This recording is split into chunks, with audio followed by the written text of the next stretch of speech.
आज के मुख्य समाचार। सीजेआई पर हमले की बहुजन महाशक्ति मंच ने की निंदा। पांगी घाटी में बर्फबारी से सेब बागवानों को भारी नुकसान। भट्टी में दर्दनाक सड़क हादसा, 16 की मौत। बस हादसा को लेकर जयराम ठाकुर ने जताया गहरा दुख। भाजपा प्रवक्ता त्रिलोक जम्वाल का सरकार पर तीखा हमला। बस हादसे पर मुख्यमंत्री सुखविंदर सिंह सुक्खू ने दिए जांच के आदेश। सरदार पटेल की 150वीं जयंती। बस हादसे पर डॉक्टर राजीव बिंदल की गहरी संवेदना। नेता प्रतिपक्ष पर मंत्री विक्रमादित्य सिंह का तीखा तंज। अब समाचार विस्तार से।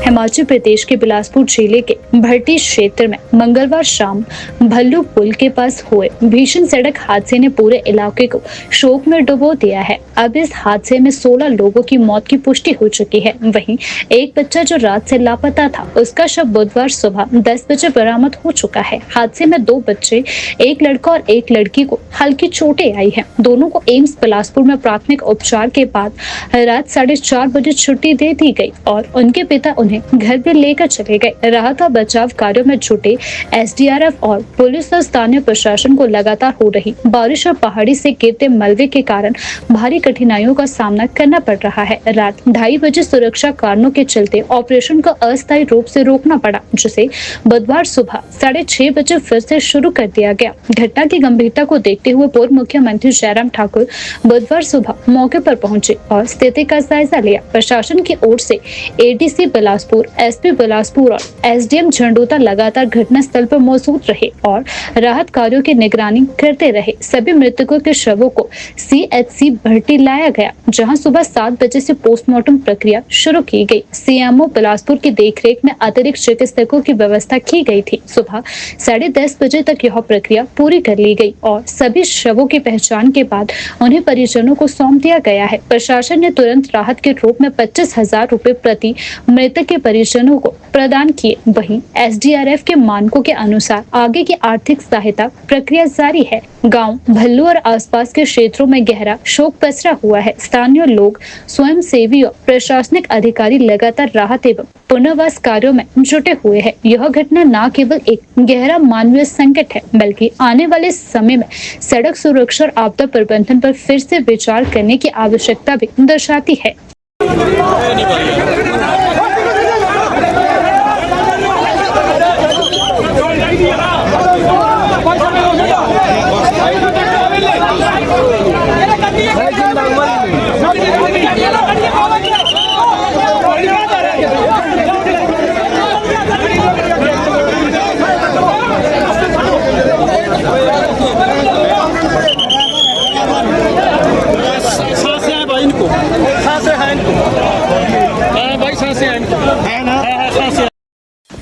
बिलासपुर जिले के झंडूता क्षेत्र में मंगलवार शाम हुए भीषण बस हादसे को लेकर मुख्यमंत्री ठाकुर सुखविंदर सिंह सुक्खू ने गहरा दुख प्रकट करते हुए घटना के उच्चस्तरीय जांच के आदेश दिए हैं। मुख्यमंत्री शिमला से स्थिति पर नजर बनाए हुए हैं और राहत एवं बचाव कार्यों की लगातार समीक्षा भी कर रही है। घटना के बाद राहत कार्यों में एसडीआरएफ, पुलिस, स्वास्थ्य विभाग और प्रशासन की टीमें लगातार जुटी हुई है, लेकिन लगातार हो रही बारिश और पहाड़ी से मलबा गिरने के कारण कार्यों में बाधाएं आ रही है। बावजूद इसके प्रशासनिक अधिकारी और स्थानीय लोग मिलकर दिन रात राहत एवं पुनर्वास कार्यों में जुटे हुए हैं।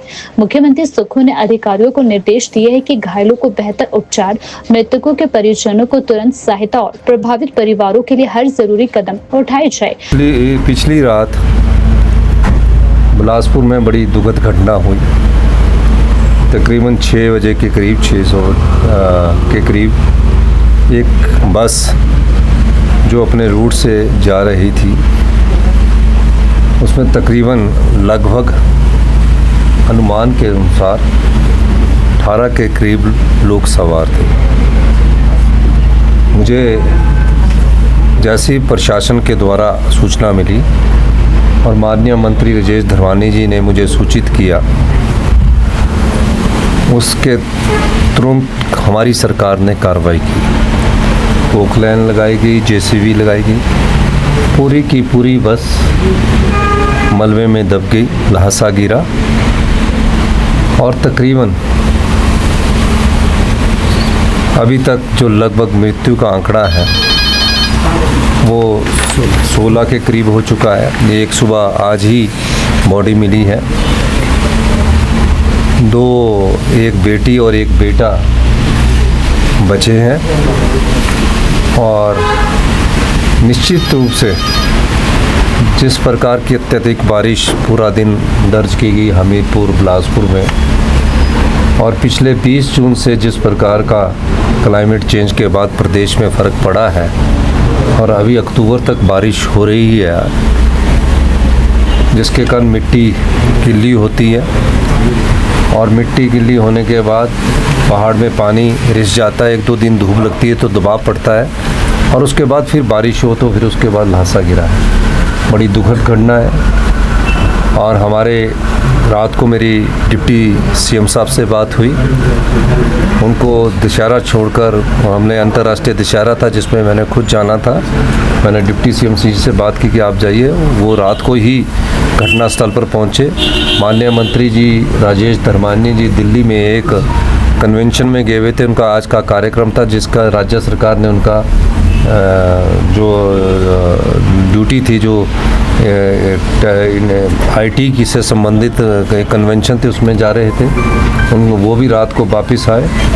और हमारी सरकार ने जो भी डिजीज़्ड है जो हमें छोड़कर चले गए हैं उनको 4 लाख रुपया मुआवजा देने की बात कही है। मुआवजा से उन घावों को नहीं भरा जाता, लेकिन एक आर्थिक सहायता के रूप में ये पैसा उनको दिया जा रहा है। और जिस प्रकार अभी भी बारिश पिछले 2 दिन से चल रही है और पहाड़ी क्षेत्रों में बर्फ़ हो रही है, निश्चित रूप से हमें आगे ख्याल रखकर अपने जो छोटे लिंक रोड है उस पर बचकर चलना है। हिमाचल बहुजन महाशक्ति एकता समाज मंच के प्रदेश संयोजक करम सिंह भाटिया ने भारत के प्रधान न्यायाधीश सीजेआई BR गरनबई पर जूता फेंकने की हालिया घटना की तीखी निंदा की है। उन्होंने इस कृत्य को न केवल असंवैधानिक और निंदनीय बताया, बल्कि इसे न्यायपालिका पर सीधा हमला करार दिया है। करम सिंह भाटिया ने कहा कि इस तरह की हरकतें देश की लोकतांत्रिक व्यवस्था और न्याय प्रणाली की गरिमा को ठेस पहुंचाने वाली है। उन्होंने केंद्र सरकार और संबंधित एजेंसियों से अपील की है कि मामले की गंभीरता को देखते हुए दोषियों के खिलाफ तुरंत कार्यवाही की जाए। साथ ही उन्होंने बहुजन समाज के संगठनों और लोगों से इस घटना से सबक लेने और संयम व संवैधानिक तरीकों से अपने अधिकारों की लड़ाई लड़ने का आह्वान किया है। मैं करमचंद भाटिया, हिमाचल बहुजन महाशक्ति एकता समाज संस्थापक, भारत के सर्वोच्च न्यायालय के सीजेआई BR गवई पर जिस तरह जूता फेंका गया है, ये भारत की आत्मा पर, भारत की न्याय की व्यवस्था पर, भारत के स्तंभ पर और भारत के संविधान पर और भारत के लोगों पर एक जूता है। इसकी जितने भी कड़े शब्दों में निंदा, भर्त्सना, आलोचना की जाए कम है। ये बहुत ही गंभीर चिंता का विषय है। जिस देश में, जिस भारतवर्ष में सर्वोच्च न्यायालय के CJI पद पर बैठे BR गवई के ऊपर जूता फेंका गया है, इससे प्रतीत होता है कि भारत के जहां भारतीय लोगों में, कुछ लोगों के जहां मानसिक स्थिति ठीक नहीं है, क्योंकि सर्वोच्च पदों के ऊपर अनुसूचित जाति, जनजाति, OBC, अल्पसंख्यक, अन्य पिछड़ा समाज का व्यक्ति अगर पद पर बैठता है तो भारत के लोगों का, कुछ लोगों का नजरिया जातीय धर्म आधार पर बदल जाता है। ये बहुत ही गंभीर चिंता का विषय है। एक तरफ तो हम भारत में, पूरे विश्व में ढिंढोरा पीटते हैं कि 140 करोड़ लोगों के हम प्रतिनिधित्व करते हैं, भारत में हालात बहुत अच्छे हैं। भारत में अनुसूचित जाति, जनजाति, ओबीसी, अल्पसंख्यक, अन्य पिछड़ा समाज के हालात बहुत अच्छे हैं। लेकिन दूसरी तरफ जिस तरह BR गवई CGI पर जूता फेंका गया है, इससे पर स्पष्ट प्रतीत होता है कि भारत में आंतरिक हालात इन वर्गों के प्रति ठीक नहीं है। कहीं मंदिरों में नहीं जाने दिया जाता, राष्ट्रपति तक मंदिरों में जाते हैं, प्रवेश नहीं करने दिया जाता, बाद में गंगा जल दूध से मंदिरों की धुलाई की जाती है। तो हम किस दिशा की ओर जा रहे हैं?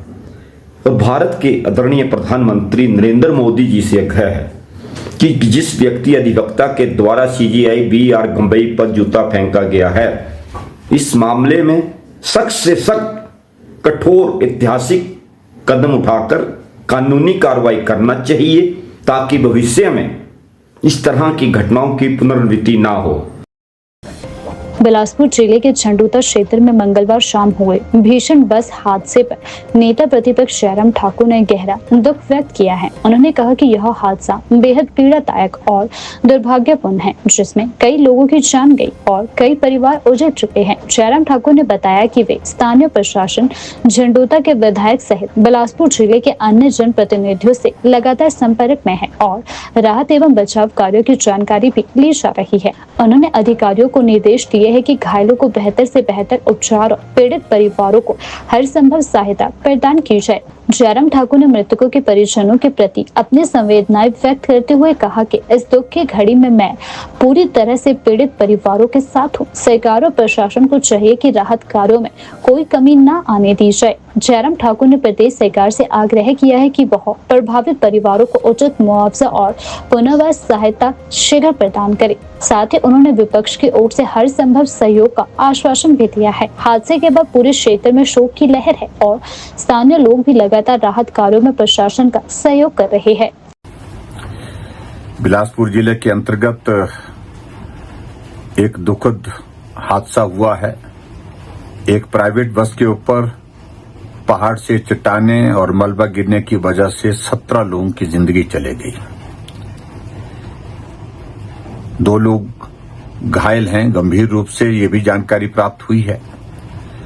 मैं सभी व्यक्तियों जिन्होंने अपने परिवार के सदस्य खोए हैं के प्रति अपनी संवेदना व्यक्त करता हूं। ईश्वर उन परिवारों को दुख सहने की शक्ति दे, ऐसी मैं प्रार्थना करता हूं। और जो जानकारी मिली है कि NDRF की टीम मौके पर पहुंच गई है, डिस्ट्रिक्ट एडमिनिस्ट्रेशन भी पहुंचा है। हमारे वहां के स्थानीय विधायक मौके पर वही हैं, JR कटवाल जी, और बिलासपुर के विधायक त्रिलोक जम्वाल जी भी वहां पर चले गए हैं। और मैं लगातार उन लोगों के साथ संपर्क में हूं, प्रशासन के साथ भी। मैं अपनी संवेदना व्यक्त करने के साथ साथ मैं सचमुच में बहुत पीड़ा महसूस कर रहा हूं कि इस बार इस बारिश के मौसम में हिमाचल प्रदेश में बहुत सारे लोगों की जिंदगी चली गई। अभी हम उम्मीद कर रहे थे कि हिमाचल प्रदेश में मौसम थोड़ा ठीक हुआ है, अब हम उस आपदा के दौर में से बाहर निकल करके आएंगे। लेकिन पिछले 2 दिनों से फिर लगातार बारिश के कारण भूस्खलन की घटनाएं, सड़कें टूटने की खबरें आ रही हैं। और ये हादसा निश्चित रूप से हम सब लोगों को विचलित करने वाला है। बरसात का ये लंबा दौर हिमाचल प्रदेश के लिए एक बहुत बड़ी आपदा के रूप में जाना जाएगा। और मैं यही कहूंगा, ईश्वर हम सबको इस दुख को सहन करने की शक्ति दे और इस आपदा के दौर में से ईश्वर हमको बाहर निकाले, ऐसी मैं प्रार्थना करता हूं। हिमाचल प्रदेश में कांग्रेस सरकार की नीति और कार्यशैली को लेकर भाजपा के वरिष्ठ प्रवक्ता एवं विधायक त्रिलोक जम्वाल ने कड़ा हमला बोला है। उन्होंने आरोप लगाया है कि राज्य में एक महातानाशाही सरकार चल रही है, जो विरोध की हर आवाज को दबाने के लिए FIR दर्ज करने का हथियार बना चुकी है। त्रिलोक जम्वाल ने हाल ही में सोलन जिला के दाड़लाघाट इलाके में मुख्यमंत्री के कार्यक्रम के दौरान हुई घटना का जिक्र करते हुए कहा कि जब कुछ बच्चियों और आम नागरिकों ने भोजन न मिलने को लेकर नारेबाजी की तो सरकार सरकार ने उन पर भी एफआईआर दर्ज कर ली। उन्होंने इस तानाशाही और प्रतिशोध की राजनीति का सबसे शर्मनाक उदाहरण बताया। सरकार को बच्चों पर नहीं, प्रशासन की लापरवाही पर केस दर्ज करना चाहिए। यह वाक्य त्रिलोक जम्वाल द्वारा कहा गया है। हिमाचल प्रदेश की वर्तमान सरकार ने अब तो एफआईआर के माध्यम से सारी हदें ही पार कर दी। कुछ दिन पहले सोलन जिला के दाड़ला घाट में सम्माननीय मुख्यमंत्री जी का एक कार्यक्रम था। उस कार्यक्रम में अव्यवस्था को लेकर कुछ लोगों ने वहां नारेबाजी की, लेकिन वर्तमान सरकार ने उस नारेबाजी को दबाने के लिए छोटी छोटी बच्चियों के ऊपर पिछले कल एफआईआर दर्ज कर दी, ताकि उन बच्चियों द्वारा जो आवाज उठाई गई थी, उन लोगों द्वारा जो आवाज उठाई गई थी, उस आवाज सोशल मीडिया के माध्यम से आम जनता तक ना पहुंचे। और जब एफआईआर कर दी तो उसको अब डिलीट करने का प्रोसेस भी यह सरकार युद्ध स्तर पर चला रही है।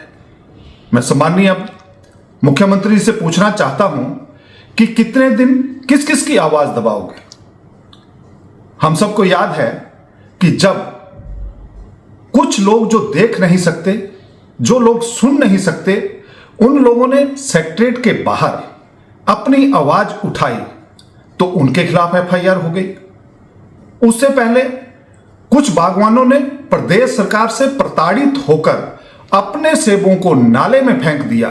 प्रदेश सरकार की अव्यवस्था को ध्यान में रखते हुए अपनी फसल को नाले में फेंक दिया, उनके ऊपर एफआईआर।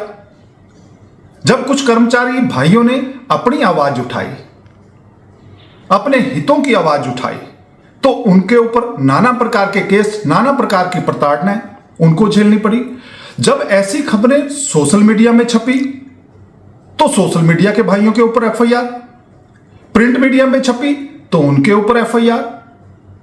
जब हमारे टीचर भाई, कर्मचारी भाई जब चौड़ा मैदान में अपनी बात रखने के लिए सरकार के समक्ष आए, नारेबाजी की, तो लगभग एक दिन में 900 के आसपास एफआईआर। और इतना ही नहीं, यह सरकार यही नहीं रुकी। अब जब आपदा आई और आपदा में सरकार पूरे तरीके से फेल हुई, कोई भी राहत पहुंचाने में असफल हुई, तो प्रदेश के लोगों का गुस्सा जब फूटा तो एक मंत्री महोदय जब मंडी के प्रवास पे थे तो वो प्रवास से वापिस आए और वहां के लोगों के ऊपर तो देशद्रोह तक का मामला दर्ज कर दिया, एफआईआर के ऊपर एफआईआर। तो यह सरकार केवल तानाशाही पूर्वक रवैये से चल रही है।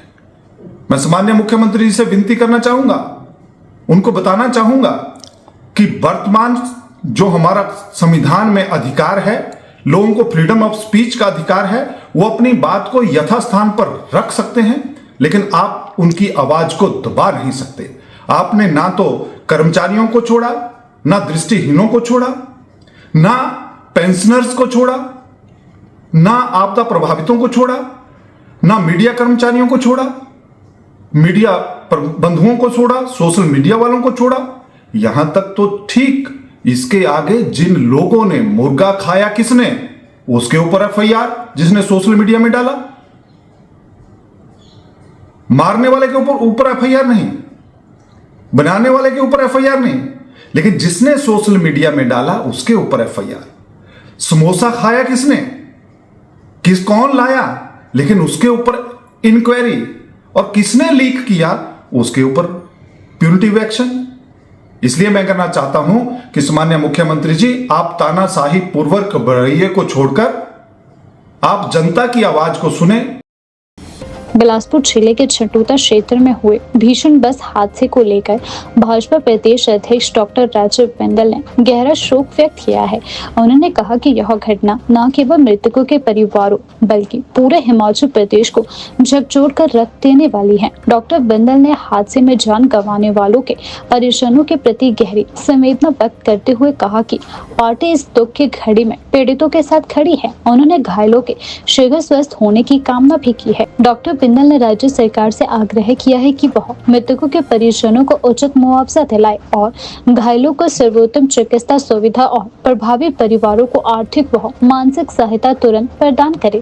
उन्होंने कहा कि हादसे जैसी घटनाएं सिर्फ आंकड़े नहीं बल्कि कई जिंदगियों के असमय समाप्ति और परिवारों की टूटन होती है। डॉक्टर बिंदल ने यह भी कहा कि भाजपा कार्यकर्ता स्थानीय स्तर पर राहत और बचाव कार्यों में प्रशासन का सहयोग कर रहे हैं और आगे भी हर संभव सहायता प्रदान करेंगे। जिला बिलासपुर के झंडूता विधानसभा क्षेत्र के अंतर्गत एक हृदय विदारक घटना हुई है, जहां एक प्राइवेट बस के ऊपर बड़ी मात्रा में पत्थर, मलबा और पहाड़ी आ गई और जिसके कारण अनेक बेशकीमती जानें चली गई हैं। बहुत ही दुखदायी घटना है।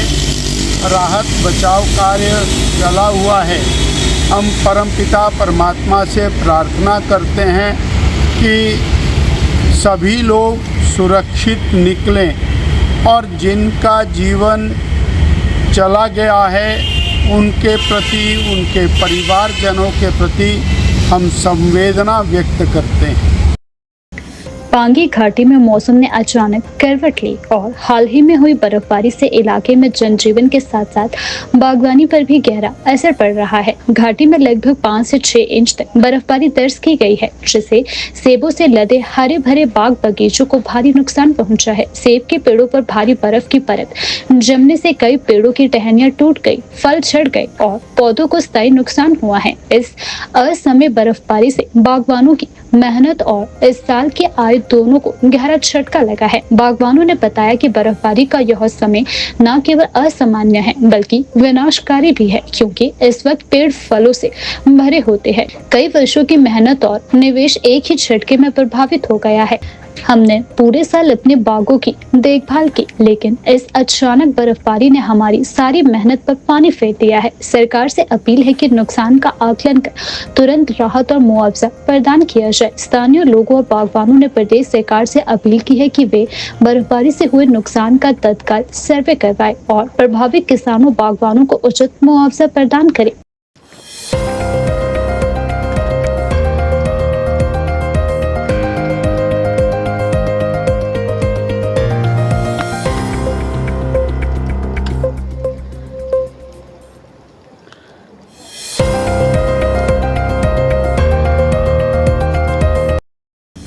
भारत के लौह पुरुष सरदार वल्लभ भाई पटेल की 150वीं जयंती के अवसर पर युवा सेवा एवं खेल मंत्रालय की पहल पर देश भर में विविध कार्यक्रमों का आयोजन किया जा रहा है। इसी क्रम में आज राष्ट्रव्यापी पत्रकार वार्ता का आयोजन किया गया, जिसमें सरदार पटेल के जीवन, उनके योगदान और राष्ट्रीय एकता के संदेश को जन जन तक पहुँचाने के संकल्प को दोहराया गया। विजय कुमार, असिस्टेंट डायरेक्टर युवा सेवा एवं खेल विभाग ने जानकारी दी कि हिमाचल प्रदेश में इस अवसर पर विशेष रूप से पदयात्रा का आयोजन किया जा रहा है। यह यात्रा प्रदेश भर में युवाओं को एकजुट कर राष्ट्रीय एकता, अखंडता और जन सेवा के मूल्यों को प्रचारित करेगी। विजय कुमार ने बताया कि पदयात्रा के साथ साथ राज्य भर में विभिन्न प्रकार की प्रतियोगिताएं भी आयोजित की जा रही है। इनमें शामिल है निबंध लेखन प्रतियोगिता, चित्रकला प्रतियोगिता, भाषण एवं वाद विवाद प्रतियोगिताएं, क्विज, सामूहिक गतिविधियां इत्यादि शामिल है। नमस्कार, मेरा नाम विजय कुमार है और मैं असिस्टेंट डायरेक्टर कार्यरत हूँ माई भारत हिमाचल प्रदेश में।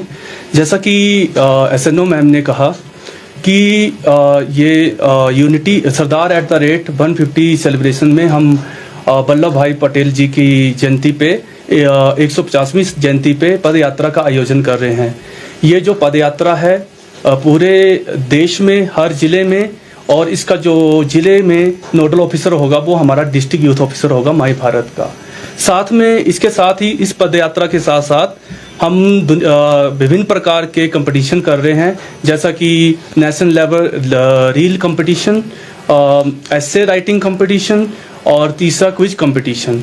इन कंपटीशन में पार्टिसिपेट करने के लिए पहले आपको माई भारत पोर्टल पर रजिस्टर करना पड़ेगा। इसमें रजिस्ट्रेशन की जो तिथि है 2 अक्टूबर से स्टार्ट हो गई है। इसमें सभी युवा हिमाचल के युवा, पूरे देश के युवा रजिस्टर कर सकते हैं और साथ में जो इसमें कंपटीशन में पार्टिसिपेट करेगा, जैसे एसे राइटिंग की बात करते हैं, इसमें जो शब्द सीमा होगी वो 250 होगी, और जो क्विज कंपटीशन होगा वो माई भारत पोर्टल में जो दिशा निर्देश होंगे उसमें वो युवा देख सकते हैं। और साथ में जो नेशनल रील कंपटीशन होगा उसमें 25 से 30 सेकंड की उन्हें वीडियो माई भारत पोर्टल पे अपलोड करनी होगी। साथ में हमारा माई गवर्नमेंट प्लेटफॉर्म है, उसमें एक पॉडकास्ट भी किया जाएगा जिसका नाम होगा एकता सरदार। और साथ में ये जो प्रोग्राम है, जो भी कंपटीशन है, 3-4 कंपटीशन है जो मैंने अभी बताए, इसमें जो टॉप 10 होंगे उन्हें नेशनल यूथ फेस्टिवल में जनवरी 2026 में 12 जनवरी 2026 में उन्हें बुलाया जाएगा, जो पूरे नेशन से इसमें कंपटीशन में पार्टिसिपेट करेंगे और जो विनर होंगे टॉप 10।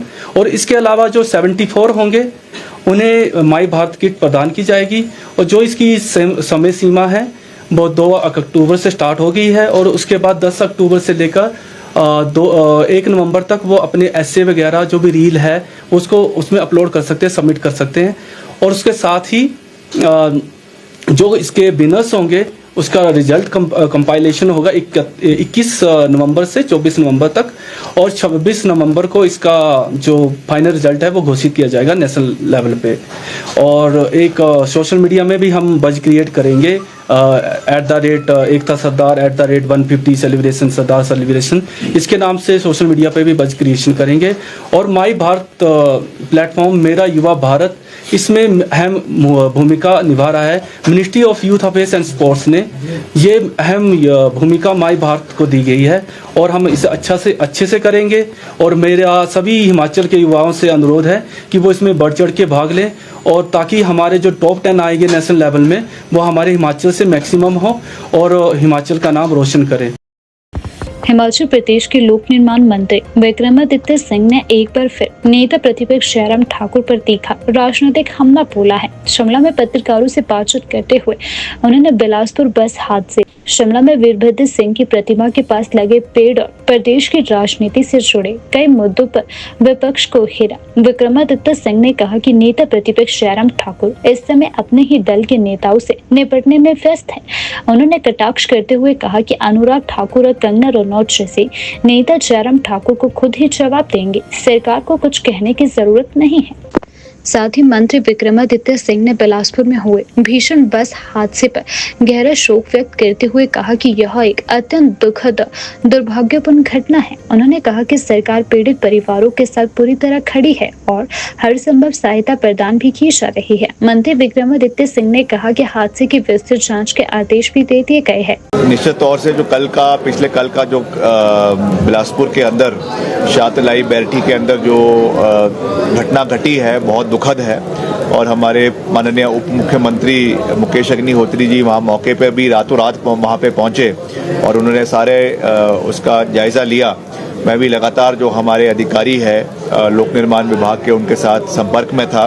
वहाँ पे सारी मशीनरीज को समय के ऊपर जो है वो डिप्लॉय किया गया ताकि क्षेत्र के जो वहाँ पे लोग हैं उनको कोई असुविधा ना हो, और ख़ास करके उसमें जो लोगों की मृत्यु हुई है वो हमारे लिए बहुत दुखद बात है कि इतने करीबन 15 लोगों की उसमें 16 लोगों की उसमें जान गई है, और उस पर जो भी इवैक्यूएशन का कार्य है वो पूरी मजबूती से किया जा रहा है। उसमें SDRF की टीम्स, NDRF की टीम्स वो भी मिलकर कार्य कर रही है, और भविष्य में ऐसी कोई जो है स्थिति उत्पन्न ना हो उसके लिए भी हम पूरा प्रयास करेंगे। तौर से अगर कहीं लैंडस्लाइड कहीं होता है, कहीं पे इस तरीके की कोई परिस्थिति बनती है, तो वो जिस तरीके से भारी बारिश पूरे प्रदेश के अंदर हो रही है उसकी वजह से प्रदेश के विभिन्न क्षेत्रों में ये चीज़ें देखने को मिल रही है।